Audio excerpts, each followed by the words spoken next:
Hey guys, this is part 2 of the podcast I did with my good friend Matthew Pennell, owner of Element Chiropractic. He's awesome, and he's also got the podcast Entrepreneur's Edge. Check him out. Here it is. Hope you enjoy.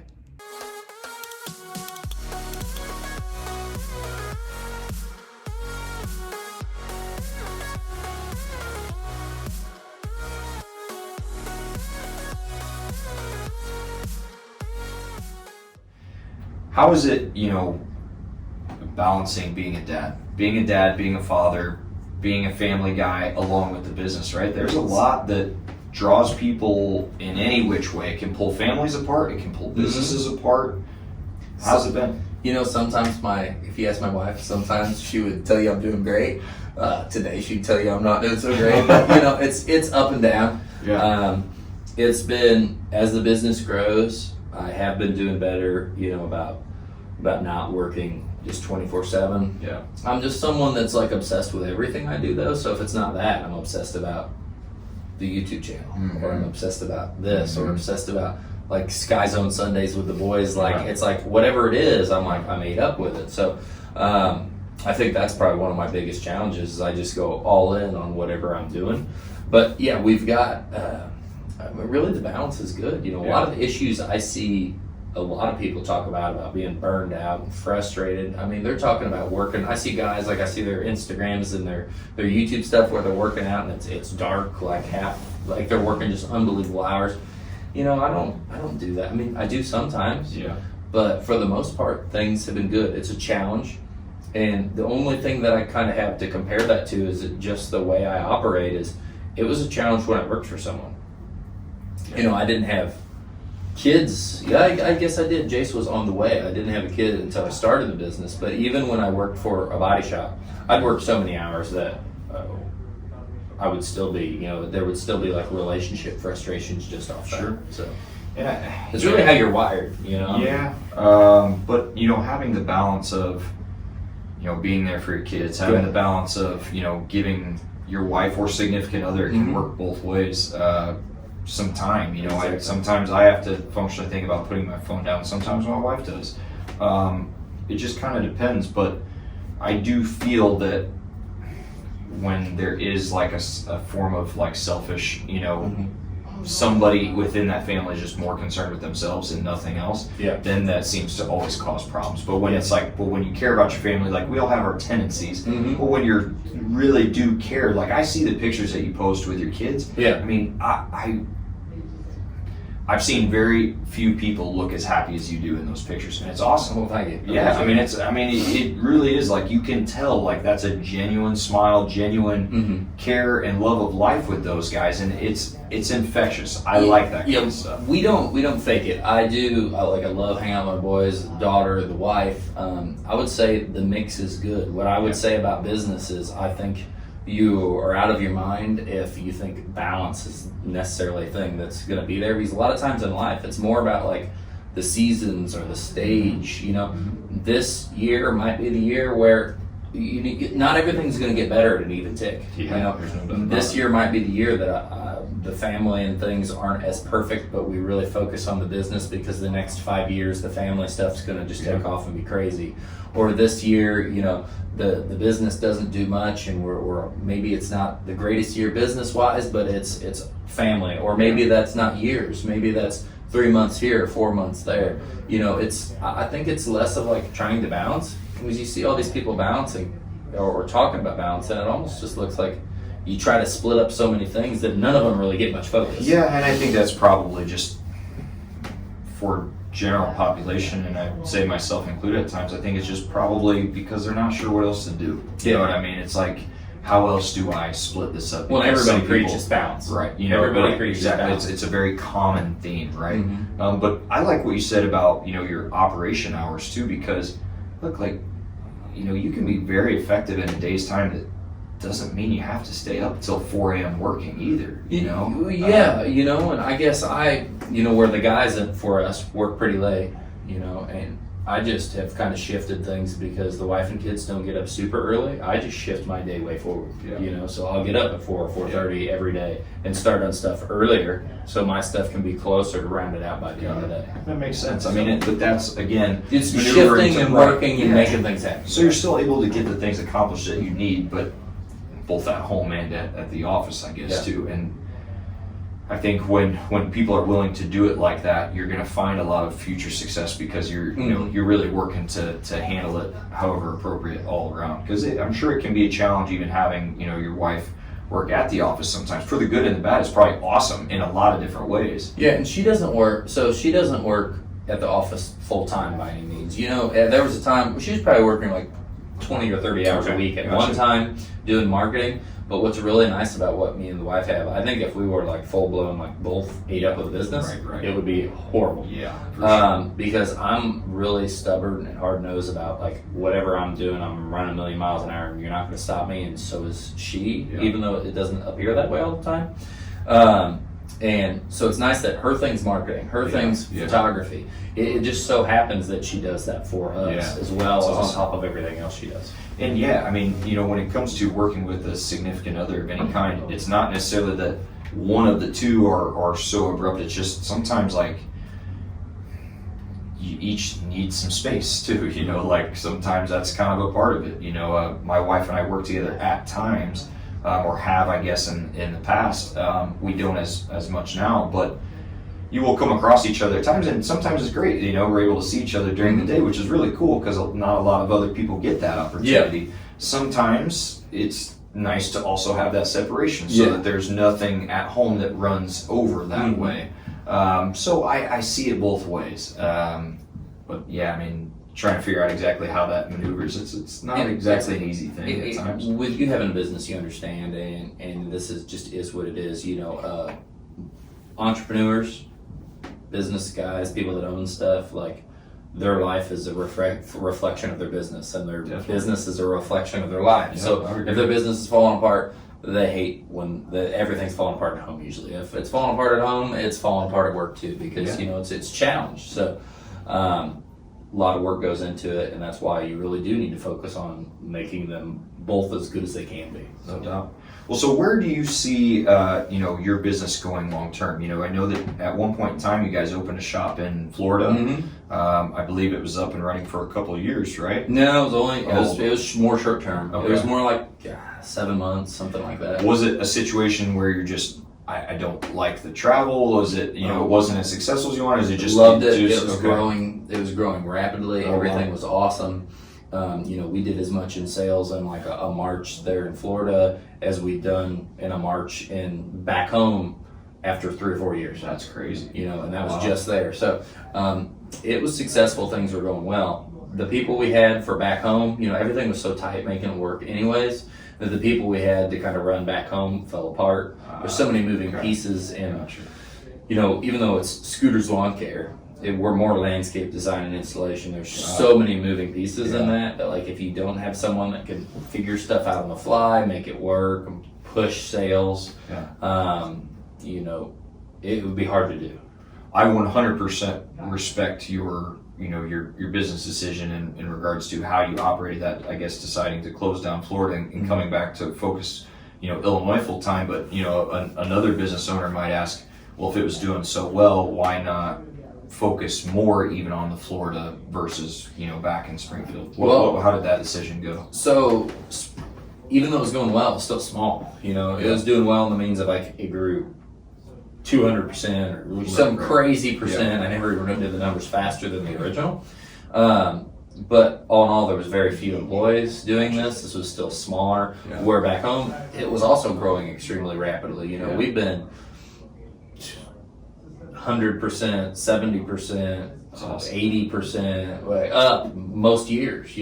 That's big growth. Yeah, that's big growth. So it's doing phenomenal, and then there's a lot of people that rely on it. Right. I mean, you're going from $50,000 to $100,000 in a year, or in a year's difference to to $200,000. I mean, that's significant growth. Even if a business is growing 25, 30%, that's and That's in a nice, maintenance you know? related business. You know, it'd Yeah. be one thing if it was like tech related, not to like look at anything easier because everything's hard. And everything that we're involved in, we're always going to think something else. Yeah, is yeah, like- exactly. But when you look at something that's not so people focused, ours is labor focused. Yeah. And to see like to add like in a year's time to add like an additional 400,000 in sales or something, you know, like That's crazy. that's a lot of new moving pieces. Yeah, you no know, doubt. compared to other things. So it's a lot going on, and there's. That was really it. It was doing so well that I didn't want to walk away from that because that was really the breadwinner that made it able to do any of the other It's a stuff. big long-term operation Mhm. that will be here for years to come, right? Yeah, no, and I mean, long term, you know, I just want to. I'm extremely interested in franchising. Yeah. You know, continuing to look outside. You know, I'm interested in other industries. I'm really interested in real estate. Yeah. Heck, you don't even know about that. I've got 2 partners in real estate. We're probably, cool. hopefully, we may be making our first purchase within the next couple months. Nice. Are these local people to Illinois, or are these Local people in my you- town, Okay. yeah, you know, Nice, that I've yeah. been involved with.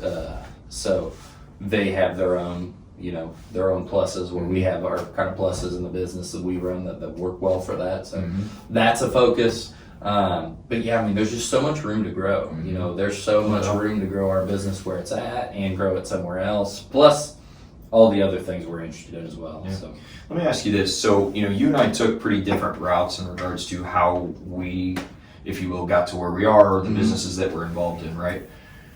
What are your thoughts in regards to like school and, you know, should you go to school? You know, how do you handle all those things? Because I think you'd be surprised at my answer too. So I just kind of want to hear like what your thought is. yeah, I mean, so maybe I'm just skewed. I don't know what the deal is or why I was this way when I grew up, but like I hated it, you know, and it's not just that I hated it. I don't know. I've seen too many people. There's been such a big push with school, and there was such a big push for college, especially where we went to school at. It was kind of like it wasn't really optional. It was just kind of like that's the next step. It's excessive in our society. That's a problem now because now there's no labor and there's all these people that went to school and nobody's got jobs. Yeah. You know, and you can't repay your debt. So a lot of that, like if it was used in the correct way, I guess I'd like school. For me, if it was my kids, I would probably be pointing them at look how much opportunity there is out there. Like there are things that you probably should get from school. It does help. It does help with you know, communication with other people. But that's not to say like if you were homeschooled and you do out of school activities, you can still get that. Yeah. There's certain things. The biggest thing I ever learned, Maruna's math class. You know, like Yeah, you that did a is great the job. like numbers is like Yeah. the only thing that I ever really took from school. Like because I still can't spell, I still can't write. I'm not that great at reading. You know, like that's why I love audiobooks. Yeah. But so You and I see eye to eye on that side. Yeah. yeah, so those are all reasons that, you know, I'm not huge for school. Yeah. But it really depends on what you're going out to do. You know, are you going to go in the medical field? Well, if you're going to go in the medical field, you need school. You know, are you going to, I think you need to evaluate where you're going. No, and I would agree with that. I think it's really tough because, yeah, I mean, growing up, like college was the next thing. You know, you went to college, you know, you figured it all out. I mean, I had mixed feelings because I feel like we kind of have a broken system of everyone's supposed to go to school, Yes. yet bachelor's degrees don't really mean shit. Mhm. Like, I mean, yes, having a degree may put you ahead of somebody next to you that doesn't. However, they may have a better skill set that you have, and I mean, it's just kind of a toss up, you know? And it shouldn't be, you know, like our school pushed it so hard just so it would look good on numbers for them, you know, and that's what. Yeah, I mean, I to think get that's part of the school deal. Yeah, you know, I mean, I Part of don't the not to politics knock them. I probably mean, in I would school. push things Yeah. to make them the way I need to for Yeah. the business to look Yeah. right, you know. I think they truly felt that that's probably what was right for the kids, but that's not fully knowing what the situation I'm going to is. tie that in Yeah. wider though. It's not just like a knock to where I went to school or anything, but like being that I went to like a college prep style school, that's what they pushed you for, regardless of your skill sets. Yeah.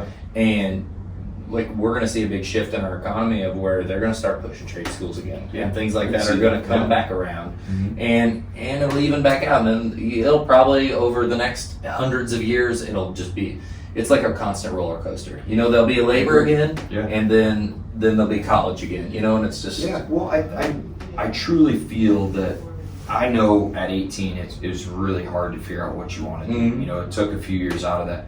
I will say though, you know, even in medical, for chiropractic, let's take that for instance. You know, I love our field. I think that, you know, I wouldn't want to do anything else. Like I love what we do. However, you know, going to school, there's a pretty significant debt linked in, depending on how smart you are about your spending. And I wasn't very smart, and you know, it's come to bite me as I'm paying all that back. But the biggest part about that is, you know, I guess being more informed, like going through and figuring out, you know, what you want to do. But the problem is that, you know, we have, even at Logan, I think Logan was amazing for a lot of different reasons, but you know, in most chiropractic schools, they don't teach you a lot about running your own business. And to be honest, I don't even know if we'd listen even if they did, because we're more worried about graduating chiropractic. However, most chiropractors come out and they don't know what they're supposed to do. And so a lot of people drown or work for somebody else.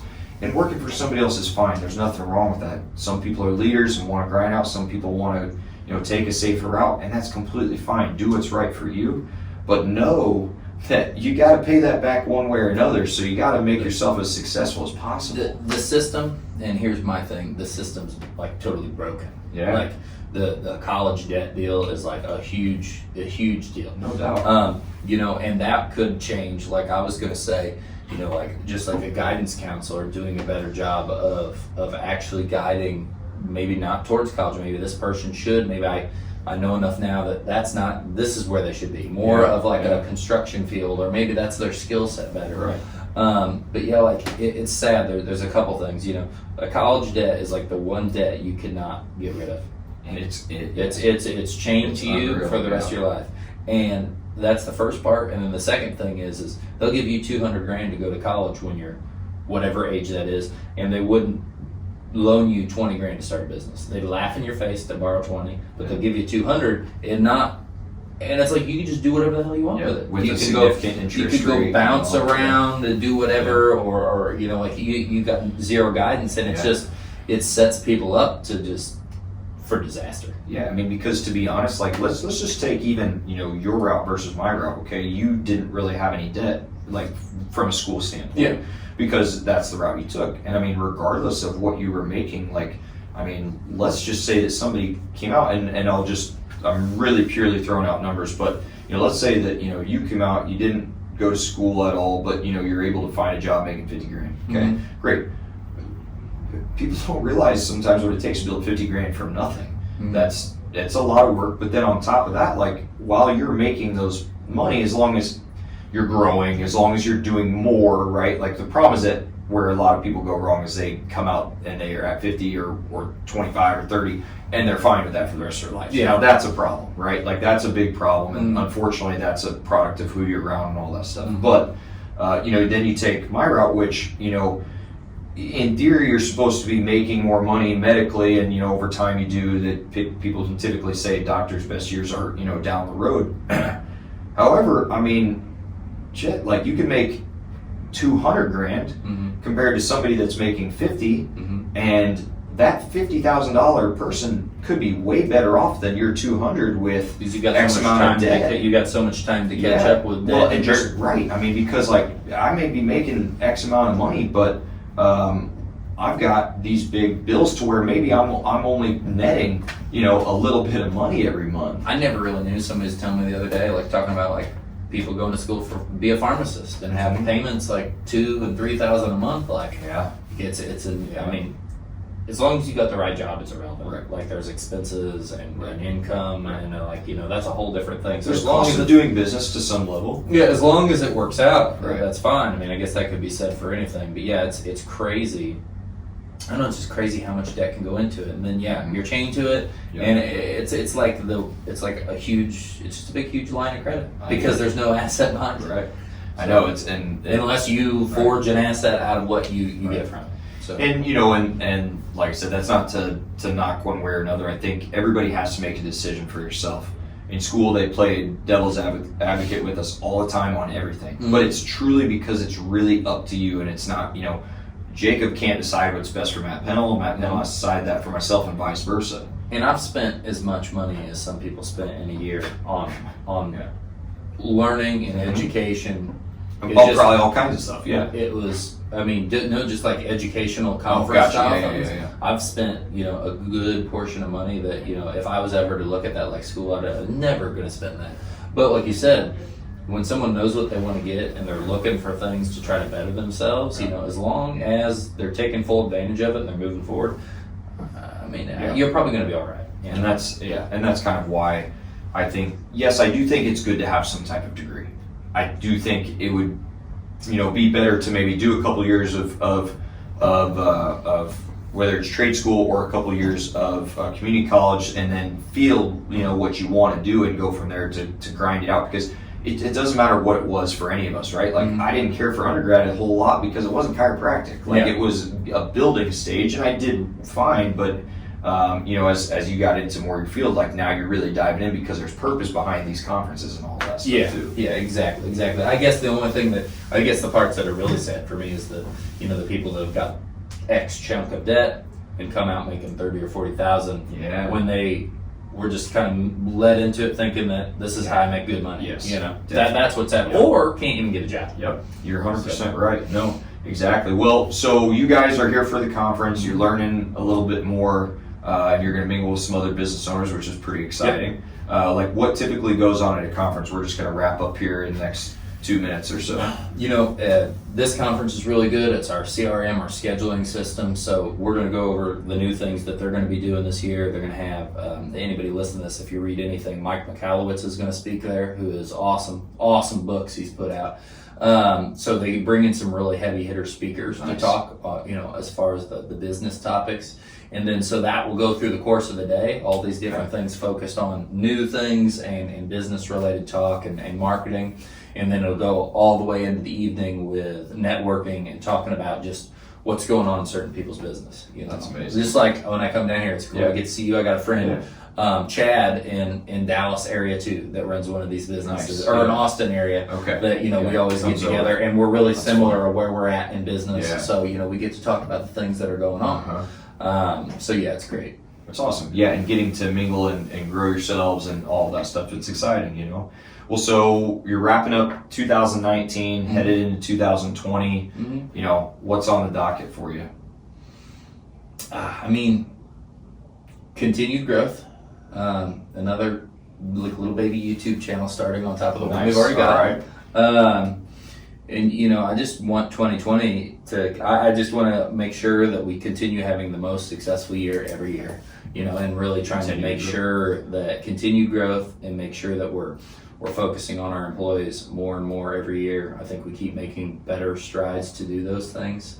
I've got a big 5-year goal that I want to hit financially for the business, and I'm just pointing everything in that direction, and then try to sprinkle in all these little other ideas with it. I love it. Well, before we sign off, give me 3 keys to success for any new business owner. Can be something super basic, can be something more in depth, but just things that you've learned or come across that have helped you really grow. Honestly, the one that's just the key to success is stretching your comfort zone. It's like a big rubber band. Every time you stretch it, when it comes back, it gets smaller, or it's still bigger. You need to be comfortable being uncomfortable. And I would say that's a huge one, and you need to be willing. Honestly, the situations a business owner gets put in, Elon Musk says it's like waking up every morning eating glass for breakfast. You just need to be willing to do whatever it takes. Those 2 things alone. Be willing to stretch your comfort zone and be willing to do whatever it takes, because the amount of stress and challenges that you will get are going to stretch the comfort zone and really push you past what most people are willing to do. And be willing to do whatever it takes within your ethical boundaries and whatever, when it comes to all of that stuff too, right? For the most part, yes. Yeah. A lot of people want to do whatever it takes, and sometimes that takes you down a road that's... I'm not saying go outside of your morals, your moral set by any means, but just know that there's probably going to be things in front of you that you'll never, that are going to be a huge, huge challenge that, I've been times where I had so much anxiety, I thought I was going to have a heart attack, and I'm like, damn, I'm getting chest pains. And is this real? And it's just, there's big challenges, and that's what I'm not going to complain because that's what I signed up for. That's such as business. It's just be willing. Be willing to know that that's what's coming. Absolutely. And I mean, I guess the last thing is also be willing to put in the hours. Yeah. There's going to be times where you've got to go above and beyond. That goes right back to whatever it takes, though. But don't expect anything, if it's success or anything like that, to come without a lot of time invested. A salaried employee, like, just because you're 9 to 5, if you want to grow and expand and make more money, that means you got to go above what your 9 to 5 is. Well, Jacob, it's been awesome. Thank you so much. I feel like you and I could carry this on for another couple hours if we wanted to. So we'll have to do a call in sometime when you're in Springfield. But as you were down here, I'm like, we gotta jump on this. We've been talking about it for like a year. Yeah, so, for sure. No, but this has been a lot of fun. So you guys can find Jacob online, and where do you want people to look for you? You can find, so biggest one would be the YouTube channel. It's not huge by any means, but just Jacob Godar is the YouTube channel kind of handle. Also Instagram and Facebook. Started a TikTok account, not super active with that, but I just try to stay up on like all the different things that are going on with social media. So, but yeah, definitely check out the YouTube videos. Check out the new YouTube channel. It's going to be a little bit about more focused on fun and my life rather than just business. I like it. And you can find them Scooters Lawn Care on both Facebook and on Instagram. So whatever, and if you need any info, we're going to make sure that we share that stuff as well. So thank you for joining us for the newest episode of the Entrepreneur's Edge podcast. You can find us on Instagram and Facebook. You can find me on Instagram at Dr. Pennell 5. Facebook is Dr. Matthew Pennell. On my personal page, we try to share more business along with the chiropractic scene, but the podcast page will have everybody, current and past podcasters that have been on there. So be sure to check us out and download on iTunes. Thanks so much, guys. Have a great day. We'll catch you next time. Boom. Good job. Sounds good. Bored yet? She probably she's probably used to hearing all that. Yeah, rattling on 24/7. Exactly.